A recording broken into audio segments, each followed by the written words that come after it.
Hi everyone, welcome to Design Drives, the podcast where we explore why, how, and what design and designers are driving forward.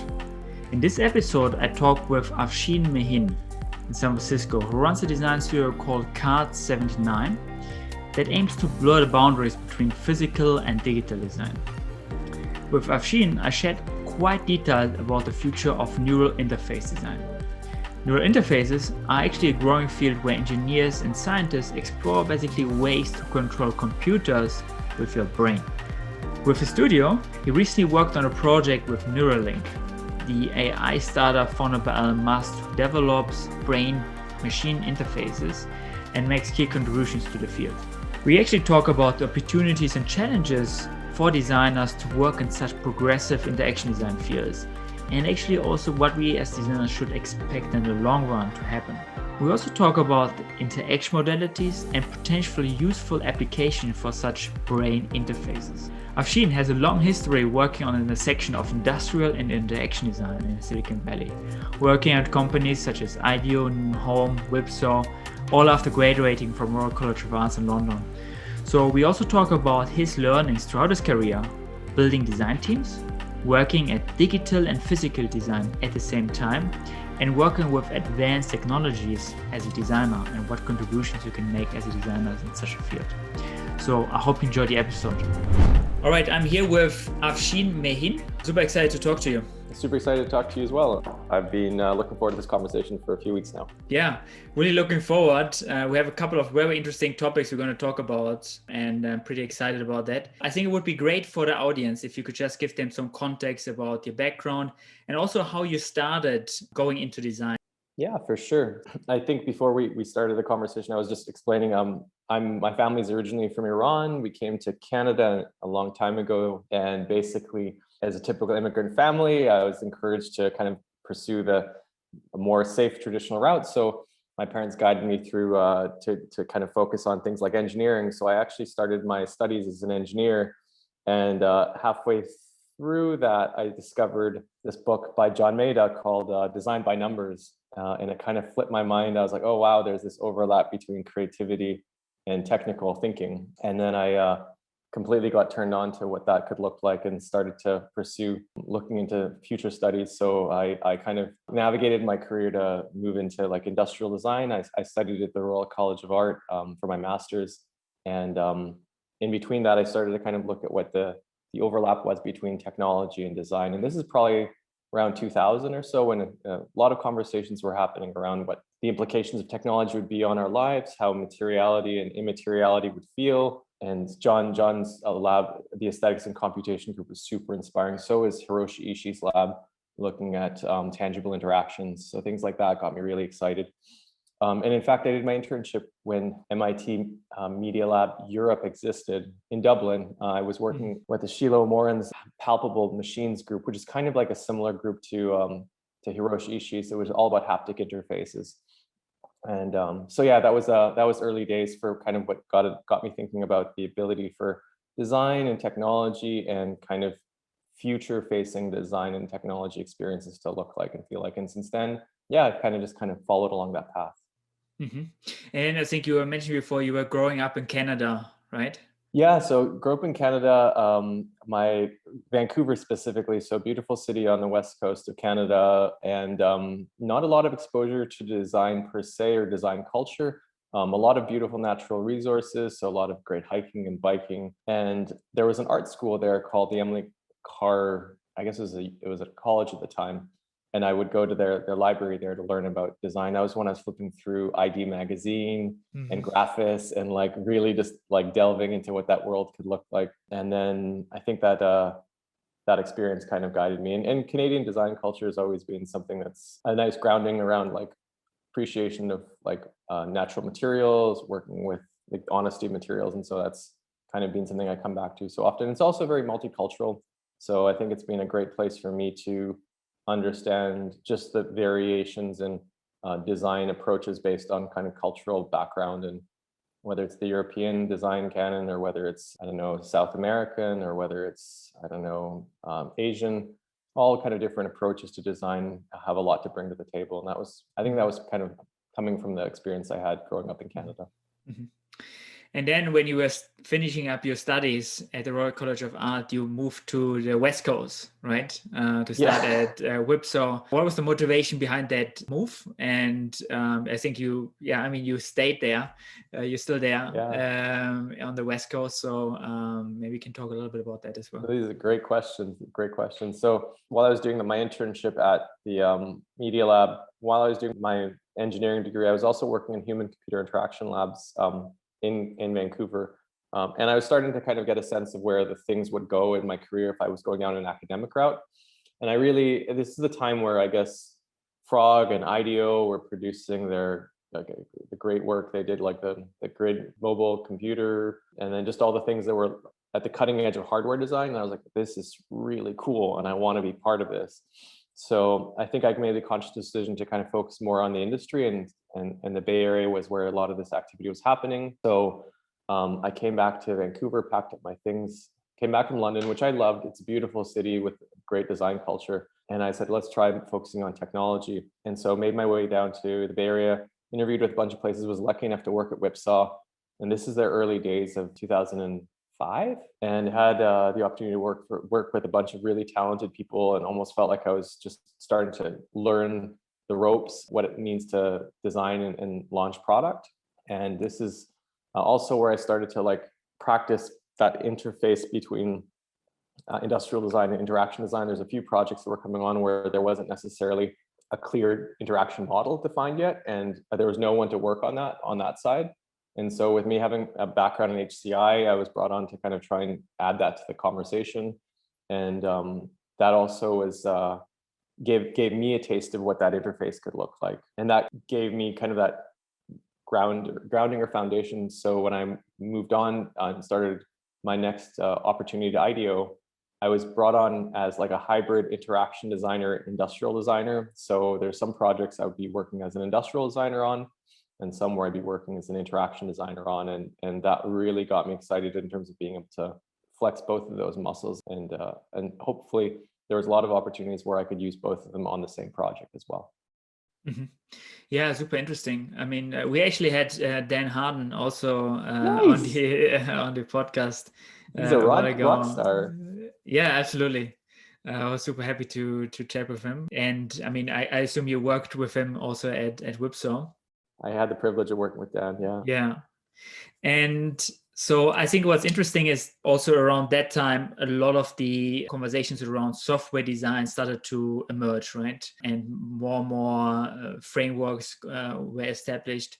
I mean, nowadays we're way more specialized interaction design or industrial design, but like you can also see a little bit, it's going a little bit back to the hybrid models. Things start to come a little bit together again. If you think about smart home and all of these different areas. But how was it back then in the industry? You saw a lot of industries then are going towards interaction design, or what was the general, because there were no education programs back then for purely interaction design, right, when this was emerging. But maybe we can talk a little bit about kind of how interaction design was emerged and sort of picked up from the different designers. Well, I think that I was coming up around when I studied at the RCA. I was next door to the design interactions department. So that was predecessed by the computer related design department. Mm-hmm. And then around that time is also when interaction design of Vrea was kicking off they had a short stint, and that's where a lot of the team, it was short but really kind of fruitful. And so a lot of the people I was working with at IDEO, and also I studied with at the RCA around, were kind of the early days of interaction design. And so I feel like whether it was messing around with Macromedia Director back in the day, or starting to just build out some platforms and tools in processing or Arduino, I think there's constantly a movement happening there. I think it was just a little bit less well defined. So now it seems like everything is getting a lot more mature around understanding design systems and really having a very finely tuned machine around how design and dev can work together really, really effectively. Mm-hmm. And the platforms are more well defined. So back in the day, if you look back at one of these books here, it's called Electric Dreams, and it's by the Victoria and Albert Museum in London. And they kind of document the history of electronic consumer products. And if you look at the early 2000s, late 90s Nokia phones, they were it was a bizarre world of hardware. Everything, you can imagine any form factor they were exploring. And so when we started to settle out and the dust like settled after the big explosion, we landed on the iPhone. That all these form factors kind of started to kind of disappear, and we were like, okay, we now know how we're going to be interacting with this thing in our pocket. And from there, I think everything else started to fit into place, and then the software started to become a lot more standardized. So I feel like once these platforms, these hardware platforms get settled out, then the software can really thrive. But as long as there's no standardization, it's going to be a very uphill battle to try and get a lot of people to build out libraries and make things consistent and create this ability to kind of build on top of building on top of building on top of, because I think that's what software is so good at, is modularizing. Yeah, absolutely. That totally was a big change, right? As soon as the standardization came with the iPhone and all of these different frameworks like Android, etc., right? Things got way easier to build and way more tools on hand. Maybe you can also talk a little bit what happened after you were working at IDEO. For sure. So yeah, I think my time at IDEO was awesome. I don't know if I was clear in my bio, but I loved the Bay Area, but I also loved the design culture in London.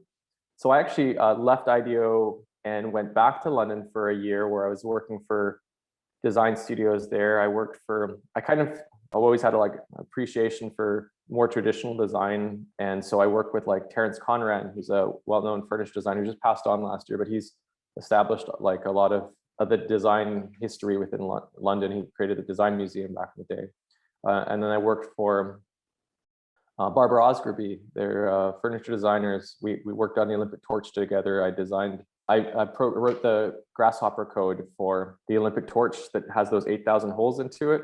It was a lot of code, but we made it work. So that was an example, and that's another example where like interaction design and kind of, I guess, parametric design overlap with industrial design, kind of systematizing your design process a little bit. That was lovely, and then had my fill and came back to North America, came back to Vancouver originally, and then set up Card 79 in Vancouver. And it's where I was from, and it felt like the right place to start the business. And as a individual who was living in a city like Vancouver, practicing design, I naturally ended up working on a lot of projects that were a little bit more focused on close to body technologies. So, and kind of wellness and sports focused stuff, because Vancouver is all about the outdoors. It's all about like quality of life. So our first project was designing a pair of smart sunglasses for a company called Recon Instruments, almost these cyborg-like glasses where you would have a little micro screen down by your right eye, and you'd be able to get information on your speed, your connectivity to your friends on your rides. And so it's an interesting exercise in hardware, software design to try and understand how to create a useful product that would be have all the features you would want as a cyclist or a bicyclist, whether you're competing or using it for more casual purposes. And then the work just went on from there in terms of being able to we did 3D printed flip-flops for walking on the beach. We did yoga pants for Lululemon that helped you moderate your kind of state of mindfulness. So a lot of the work we did early on in the studio was focused on that. And then eventually made my way back down to the Bay Area in 2016 and started working with Noon, which is a lighting system. There was a bunch of ex-Nest people. So Nest had their amazing smart thermostat they designed. And then a lot of the people who were the initiators of that had an idea to design a smart light switch system. And it sounded like a super exciting opportunity. So I joined them as the head of user experience to help them understand what the smart lighting would look like for their product. And while doing that was also running Card 79 at the same time. So that brought me back down to the Bay Area, and here we are. Yeah, super cool. Thanks for sharing that. I think what's actually quite interesting also is that you already mentioned that concept around the smart glasses. You worked a lot on sort of very progressive interfaces or sort of interconnections between physical and digital design, and a lot about new technologies, seems like, where you're a little bit in tapping in the unknown, because there are not a lot of frameworks out there. You really need to explore new things. And I think, then always is the question around like how important it is to have design involved when it comes to early explorations around new technologies.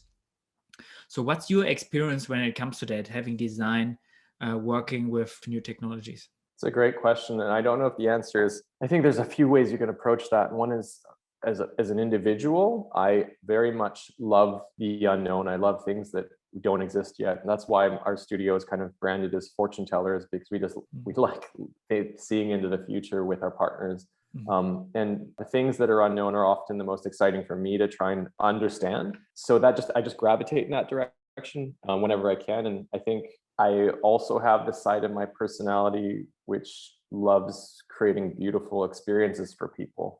And so whenever I see this new technology that seems like it is kind of can go either way, whether it can go being purely like devastating or magical and kind of changing society for the better, I kind of want to engage with it and see what we can do to turn it into a more optimistic outcome and create something that inspires people. Hopefully it's the company we're working with, but I think that goes back to your point, Sebastian. It's basically a question of finding the right fit with a company that is looking for that vision. And not all technology companies need that insight, because developing the technology is very, very hard. Like when we work with our partners, we have the utmost respect for how hard it is for what they're building out, the engineering talent. Having studied engineering myself, I actually know that it's really hard. And so whenever we step into projects with them, we step in with a high level of respect for the amount of challenges that they're overcoming. And so I hope that when we're engaging with them, there is this sense of like mutual respect, where we respect how hard it is, the technology they're developing. The future insight we bring into what their technology could do for society is also seen as adding value. But sometimes, honestly, it's also just for us because we want to see what the future looks like. And so to answer your question, there's times where it's benefiting them because they're able to understand how their technology is going to be improving the world or changing the world, and it gives them a bit of a step forward. And just like with any kind of future forecasting exercise you do within a company, it helps you understand your roadmap. And otherwise, it's just something that as a studio, without anyone asking us, we will want to do that. It brings us happiness and joy. So I recently had an episode around speculative design. Cool. I'm not so sure how familiar you are with the general concept around speculative design, but I think, I mean, when it's about new technologies and having design involved, it's a lot about finding that application and seeing how it could fit with a human's everyday life. But also, like you said, it's about maybe a little bit more strategic future thinking. You need to explore a little bit what the future brings for that technology. But I mean, there's also could be negative outputs as well, right? Has this been also part of your explorations, and maybe you have some learnings when it comes to that? When you kind of trying to explore new technology, did you try to look at basically both ends of, how could this technology be catered towards something that's very beneficial for people, and maybe something that, we should maybe look out to it, it's not applied in a certain way? Any kind of learnings in that regard? Yeah, I think so. I think that what comes to mind there is that there's a bit of tension there. There's the side of speculative design, which it shines light on those tendencies of the technology and human behavior to definitely take things into a dark place that are driven by either greed or some sort of need to or disregard almost for what society and humans would benefit from. And I think that that's always a very important thing to highlight. I also think that on the flip side, I, as a studio, try to engage a little bit more with the engineers and the scientists on kind of the technology vectors to be like, what will happen? Because I feel like I don't want to spend my time speculating on things that have a very low probability of happening. Mm-hmm. So if we come up with this idea and we're like, wouldn't that be horrible? And then all of a sudden it's like, that will never happen. Like that can't happen. Yeah, and I feel like we've kind of wasted our time and resources. So I would rather have that tension, that conversation where we're like, hey, like we're thinking that these are possible scenarios. And they're like, yeah, that could happen, especially because this new technology is being developed. It's going to make it easier for us to do this, this, and this. And yeah, that's valid. And I'd be, oh, okay, crap. Like, okay, then let's have a conversation about that. But I think having that filter around feasibility is important. And I think it just saves us time from going over, because I think that the speculative design that's it just doesn't become pure theater. Like if we're just sitting there and watching things for the sake of being shocked, I think that's it has its own place, and that's great. But I think that if it turns into something where you're like, oh, I think I now know how to approach or think about the future, I think that's also almost a little bit more important. Sorry, go ahead. No, totally agree. I mean, it makes sense to have that filter in terms of what's actually a realistic use case. And if it's too extreme, it becomes theater. I really like what you mentioned there. Like the question, like how can we shape it towards sort of like cater towards positive experiences for people? Talking about new technologies and kind of progressive interaction between hardware and digital design. You recently had the experience working on something that's quite progressive when it comes to Neuralink and sort of thought-based interfaces, right? So for everyone that doesn't know what Neuralink is basically a company from Elon Musk, works basically with thought-based interfaces. So you have a hardware piece that you attach to your head, but I'm sure you can explain it way better than me. So maybe you can share a little bit about sort of the framework in terms of like that project, but then also maybe your learnings in general when it comes to thought-based interface, because it's such a new field. Sure, for sure. Yeah, so we were approached by the team at Neuralink back in 2019 to help them try and design what their first product would look like, or product concept would look like.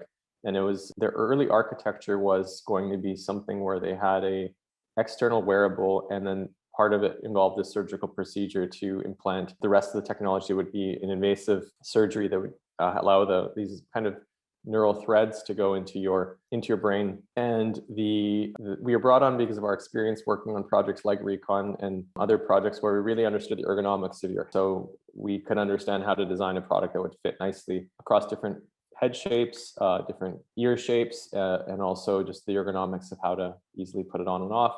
And so that project was our first engagement, and they launched with their big public kind of release in the summer of 2019. And since then, they were able to iterate on the overall architecture, and eventually were able to minimize the actual implant so that they moved beyond having the external wearable. And then our second engagement was to help with that new procedure, designing the robot, kind of the surgical robot, and being able to design something that could be taking it from where it is used within a research and development lab and getting it on the road towards clinical studies. So designing the casing for it, designing it so that it's easy for operators to use, it's safe for them to use, and being able to just have a little bit more consideration of what patients would feel like as well when you've got this big machine about to operating on you that it does, doing this kind of scary procedure, to just make it feel a little bit less intimidating and more approachable. So out of that exercise, we help them get to that point. And then as a design studio that works on both industrial design, physical products, and then digital experiences, we started to get curious. So we stepped away from the work with Neuralink, and just as an internal project started to explore what thought-based interfaces could look like. And what resulted from that was us starting to look into what the future could be based on, again, what's happening right now. So we started to speak with a lot of neuroscientists to understand exactly what is happening within the field, what the state of the art is, and where things could be going, and use that as a starting point for developing out our own set of designs around what interfaces could look like. And so at present, we're starting to develop out almost like different scenarios of painting the future. And I feel like where we are right now is maybe where computation, like remember when Xerox PARC and Apple were developing like the first GUI, the graphic user interface, and it was messy and sloppy, but it was like a step up from command line prompts where you're typing in commands. It's like we're trying to figure out what that first feeling is going to be like. It's a little bit more human, more approachable. And then also just waiting for the hardware to get figured out. So the hardware still has a long way to go. And then there's so much that's still unknown about the brain. A lot of it is trying to figure out what's the right amount of speculation and what's a realistic kind of path forward. Yeah, super interesting. I mean, it's really developing a new modality, I think, in the end, because I mean, you still are going to have other kind of modalities for certain kind of actions. And I mean, when it comes to modalities, every modality has its kind of pros and cons, right? And I find this super interesting because it's basically a modality that hasn't been explored yet. We have kind of explored how we interact with AI when it comes to voice. We have explored gestures and all kind of different modalities, but sword-based interface really kind of open up a complete new modality. When the question is like, how does it stack up with other modalities, right? Because, if you think about touch and visual input and voice, they play together hand in hand very, very well. But like, how does the sword-based interface kind of ties into that whole stack? Maybe you still need a visual feedback sometimes because you're wondering, if that action actually happened. It's just a very new field. So Yeah. I'm just wondering, do you have any learnings in terms of principles or modalities that you came across in your research? It's early days. The one thing I'll just try and paint a bit more of a picture. A lot of the work that's being done right now is tapping into your motor cortex, which is the part of your brain that moves your body. And so the ability for us to be able to move things seems like it's happening, and it's not always a one-to-one where you're moving. Like listening to some of these the patients who are actually experiencing these, it doesn't always feel like they're moving their body part. It's like the idea of moving something. So it's still a little bit abstract, and there's a lot of training that's going on. I think that as a result, there's this one area we work that's well defined. I think it's still questionable what other parts of our brain and what other types of thinking we can tap into. Like, I think that Facebook was doing some work, and I have no visibility into this, but during one of their talks, they said they could start to capture actual words. And I was talking to one researcher and this is the top type of thinking called covert speech. So basically having thoughts in your head that are almost speaking in your mind, and being able to capture that level of granularity of thought.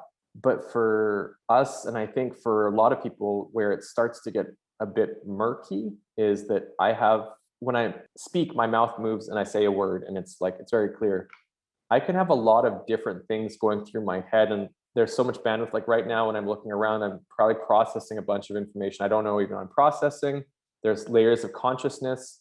So like, what is a thought is still undetermined, and like what can be read as a thought is still undetermined. So like, I think there's at some point, maybe there's like a neural signal you can pick up that's the equivalent of saying, "Hey Alexa."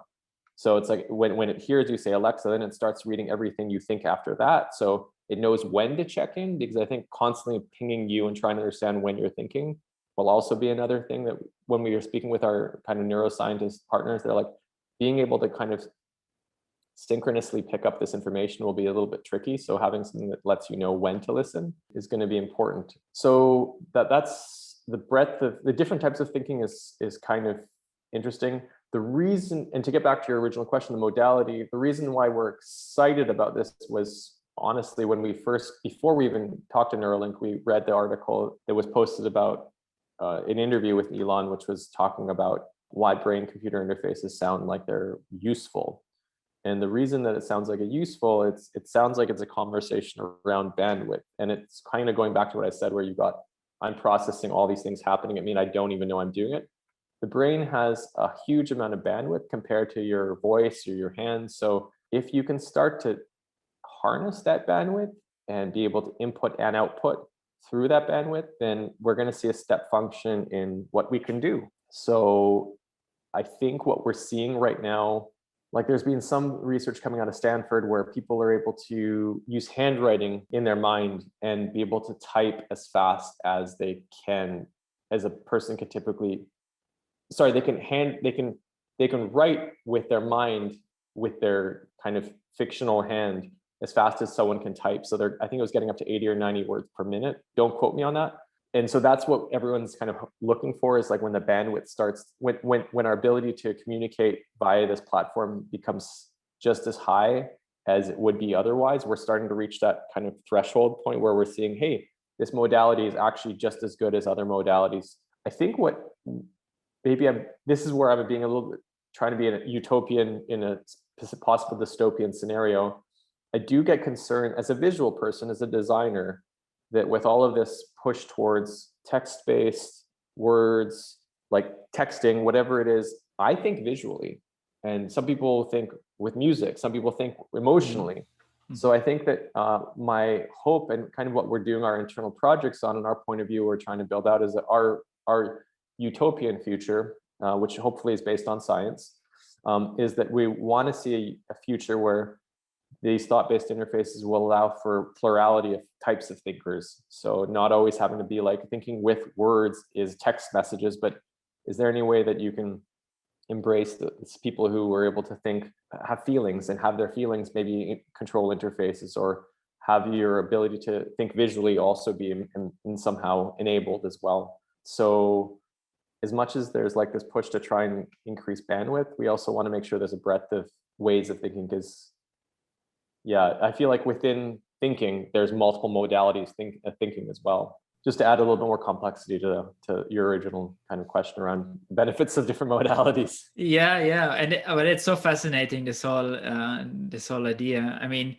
I really like what you mentioned about the different levels of thoughts you can have, right? There are a lot of things going on in the back. There are a little bit more active thoughts that you have. And then like, okay, at which level you actually say, okay, this is actually a command. Because I mean, if you make a voice command to an assistant, to an AI, that's like a conscious action, right? It already went from the basically thoughts that were more on the background to the foreground to actually being executed as a voice request. But like, where do you plug in from a thought-based interface and say, okay, this is the right level of determining that this is actually an intended action, right? Because otherwise things just happen. So I think that's kind of super interesting. And then also your point around like how to design it accessible, because our brains are all working very different. You said about people that are more visual and some other people think differently. So I think that's super interesting. I mean, in one of the talks from LMAS, it was also around the speed that you have with devices and information. You were pointing this out as well, right? That if we have a voice-to-voice or like person-to-person interaction, you have a quite high information density, right? You can actually communicate quite fast. So voice is actually quite fast, and text, is slower, obviously. And then like we actually, and this was something he was pointing out, that we actually have become slower because now we're typing on the phone, which is slower than on the keyboard. So our information exchange with digital system actually has become slower. And the way to keep up with the way and the speed of AI systems and the speed they can process information and determine outcomes and calculate things, we're just going to be too slow with our keyboard and like typing things on the phone, because you can actually communicate so much more faster, right? Because an AI to an AI communicates at a credible speed, right? We would not be able to comprehend. So, if you have a thought-based interface, you maybe be able to keep up with it, right? And kind of join that conversation and plug into that. So I think that's generally super interesting. Also, what are the different use cases? And then, very often with new technologies, you have new technologies being developed in niche industries, right? So actually a lot of new technologies that either come out from, the military is actually developing new technologies that then find later on an application for other areas, for everyday people solving a certain problem. In healthcare, I mean, I assume, and that would be a question, healthcare, I guess, is going to be one of the key driving industries for thought-based interface, because you can help disabled people. And then it's going to be probably like the main use case for the start, before we're starting to find more applications for more everyday use cases. But I mean, that would be a little bit the question: what kind of applications you see being developed, and how do you see this industry moving forward? Yeah, that's a great question. I think one thing I did a poor job of kind of communicating was the first application is definitely going to be people with a lot of locked-in syndrome and paralysis patients, where this would change their quality of life completely.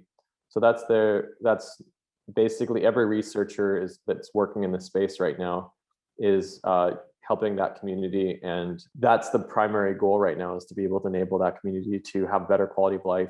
I think as a designer, I just gravitate naturally towards thinking about what the bigger applications are. But I think that what's actually really important is to make sure that we're designing things that are benefiting them first of all, and then being able to think about what and if happens later. But if nothing else, they're able to have a better lifestyle, quality of life, then I think that all of this work is well worth it. Because when we were looking at a lot of the technology that was developed for this has been in like research. Like there's this thing called the Utah array, which is basically a 6-inch tall pole that like sticks into your head. It does pretty much what Neuralink does, but it's wired with a big, like, I don't know, 15 millimeter wire that goes to a computer, and you can't leave your bedside. So if anything, they're able to make this a wireless Bluetooth enabled device that you can charge up at night and wake up, and it enables paralysis patients to control their, I don't know, their wheelchair, or they're able to order something or call their family. That's amazing. That use case right there has just changed a bunch of people's lives completely. And so if that whole use case is delivered for, then I think that there's a huge win there. I think after that, and based on that, so in all honesty, everything that's being done right now, I think is a process of learning how the brain works. And so the more we can learn, the more we can kind of validate some of these use cases that we're proposing. What feels like a lot of what we've seen in the world so far has been that in the world of kind of the neuroscience research is a push to try and understand speech. There's a great lab in San Francisco that's looking at speech decoding. And if you can start to do that, then you can start to kind of play that game, I think, where if I'm in a meeting, say I'm a high functioning CEO and I'm having people ask me questions about how things are going with our sales and why they're dropping, I can quickly ask my AI, hey, what happened last quarter? Why are we not delivering on what we promised? And then in the back of my head, it's your bone conduction audio. Another thing to mention, I think that a lot of these thought-based interfaces are meant to be bidirectional. So actually firing on neurons as well as reading neurons. I think I'm not super well versed on this, but my gut says that everything towards reading is a lot more advanced than it is towards writing. So in our future, we've thought of other ways you can start to communicate. So it might be via audio that your AI is able to talk back to you and communicate with you what that information is you're probing it with. So going back to the original use case, I was describing, you're in this meeting and you've got this information you don't have, but you can in the background have a thought that says, hey, tell me what was our sales last quarter? And your AI picks up the information, comes back, and in your head, it gives you the answer. And so without losing a beat, without losing your meeting momentum, you're able to come back to your audience and say, well, the reason we dropped last quarter was because we had the blip in our supply chain. So basically, being able to be doing things on the fly and having things happening in the background, but still not lose track of where you're at, seems to be something that's quite powerful. I think there's this entire other body of research around kind of thought-based interfaces where the emotions you're having are also easy trackable. And so if you're having a rough day, we can read that. If you're euphoric, we can track that. Maybe that's useful, painting a picture of having a future where we're able to guide you through your day and figure out how to circumvent certain situations or be there to support you on the AI side of things.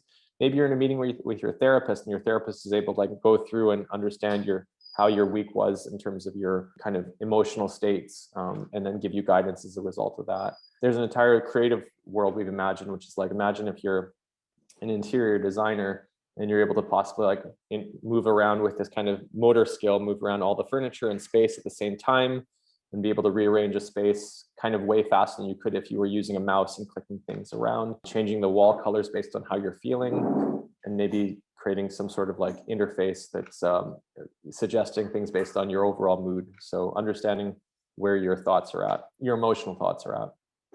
Sorry, those are a few applications we're mulling on. They're all speculative, but they're kind of painting a picture of where we think things we would want them to go, while still being hopefully grounded in science with a heavy level of speculation. Yeah, absolutely.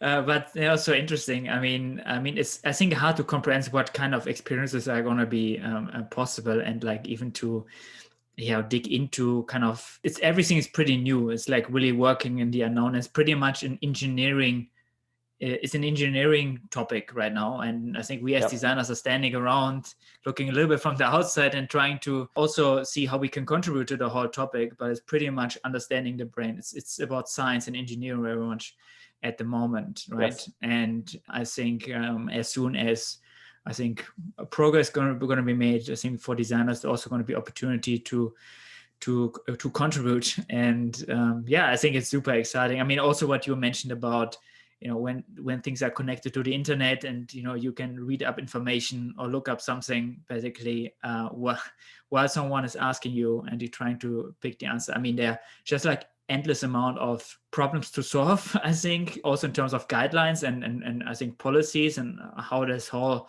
future is going to be designed, because back to speculative design, this could be also taken like depending on how business models work, could be taken also in a wrong direction. So I think the topic about ethics is going to be very important. Accessibility, like you pointing out, inclusion, different people, different types of thinking. So a whole world, I think, is opening up there. Super interesting. I mean, another thing I find kind of interesting is that you were pointing out the interior design example. I think that could be potentially one of the next use cases, I think, where we are seeing, I think first starting obviously with the area of healthcare and trying to, empower people that are disabled or have certain injury, basically to have a better life. And I mean, the impact of the technology is just tremendous for these people there. And I think there you can have the biggest impact. And then, and then I think when obviously we talk about our problems we have when it comes to communicating with information, that's more of a luxury problem if you think about it in comparisons, obviously. But probably, I mean, what you also see with new technologies like AR is that, very often it starts then in industries or, manufacturing, all of these different kind of professional industries where, now I don't have it 24 hours installed, but I can use it maybe to do a certain action, right? I do it when I'm like creating a design, right? So temporarily, I think maybe that's going to be one of the next steps where people are just going to be more efficient to do certain tasks before we maybe at some point going to be at the stage where we have an everyday interaction maybe with these technologies. But it's going to be very interesting. It's all speculation right now. It's also, and a lot of the thinking we're doing is just building on like our understanding of the things that we know we can do with the brain right now. So moving objects in space, moving multiple objects in space, and just trying to see like with our ability to move things, what would the UX implications be of that? I think what's not exciting for us is necessarily just moving a cursor to type on a keyboard. It feels like it's very useful for the use case where you are paraplegic, because at least you're able to carry out that activity. I'm even sure for that audience, there must be a better UX paradigm, which the researchers are already exploring, like the research out of Stanford, where you're able to use your handwriting as a way to type faster, is already an example of where they've kind of innovated around the user input in terms of being able to optimize for higher bandwidth. But I think like anything that can be done around understanding where we're at right now, and then proposing UX solutions is probably one of the first steps. And I love the metaphor of like the engineers are at work and we're all kind of standing outside. Yes, we are all standing outside. And I think as a design studio, we're like, we want to be the first ones to get in there. So we're even kind of preempting it a little bit by being like, oh, I bet when it works, it's going to be like this or like this, like this. And then being like, hey, scientists, hey, engineers, what do you think? And they're like, maybe a little bit there, but no way over there. And so like, but we're having that conversation, right? We're engaging with them as much as we can. And we're kind of like fanboys. We're like, hey, can we steal a little bit of your time? We want to show you these ideas. What do you think about them? And then, like, yeah, we got some time. Sure, this looks feasible. We don't think this is so feasible yet. But I think that's also rare for design studios. Not all design studios will take that time to go out there and reach out to neuroscientists and be like, hey guys, we have some ideas. We want to pitch what we think the future looks like. Can you give us some feedback? So hopefully we're adding to the conversation through just being a bit more proactive with our efforts. Yeah, I mean, and I'm sure, it's important that, designers get involved, because there are certain contributions I think that we can make from design. So not so much in terms of like a traditional design side, but I think also in the sense of, I think, facilitation and thinking about outcomes and doing user research and all of these different things. And modalities as well. I think that earlier point, like this will not all be a single modality. And as we're doing these use cases, jumping between different modalities is quite important. Like when does this, where does it, and a lot of the information you're going to be receiving, it can either be audio, but often it will have to be visual. So you have start up here and you end up either on a phone or on a computer screen or somewhere. So you're this platform will by nature always have to engage with another modality. No, won't always. I think often it will. And so it will always be rare for it to be, well, I think in many cases, it's going to be fine for it to be purely happening in the thought-based modality, but often it'll have to move into other ones as well. Mm-hmm. Yeah, super interesting. It's like multi-modal interaction, right? Yeah, super interesting. I mean, there would be an additional question I would be interested in. I mean, because you have all that body of work that, you know, plays between digital and physical design, right? And you've been quite involved in it. And now when we talk about thought-based interface, where's the material that you're designing with? It's pretty, it's more strategic work right now. And what do you think is the material designers gonna design these experiences with? Digital can be a material as well, right? So what's the material people gonna design with? And what's the importance of tangible interface or tangible kind of interactions when we think about thought-based interfaces? That's great questions.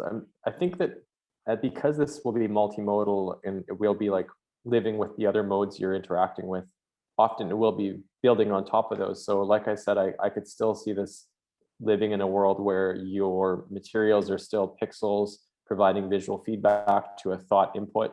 And I also think that there's just the same way that when voice interfaces were and are still developing and growing, there's an entire like field of design where it's like designers they're kind of chameleons in a way. Like, so at some point we blurred with like copywriters and became like conversational designers where we were like designing the chatbots, and like that became designed because it had a human element to it, but it also had some sort of logic to it as well. So I think that the modality is going to be somewhere potentially in that world of trying to choreograph how the thoughts are received, acknowledged, interpreted, and making sure that they're the way that the user is interacting with the system, especially for first-time users. And one thing we're still trying to wrap our heads around is a lot of this seems to be based on a lot of deep learning algorithms or the ability for like a learning system to understand your specific way of thinking.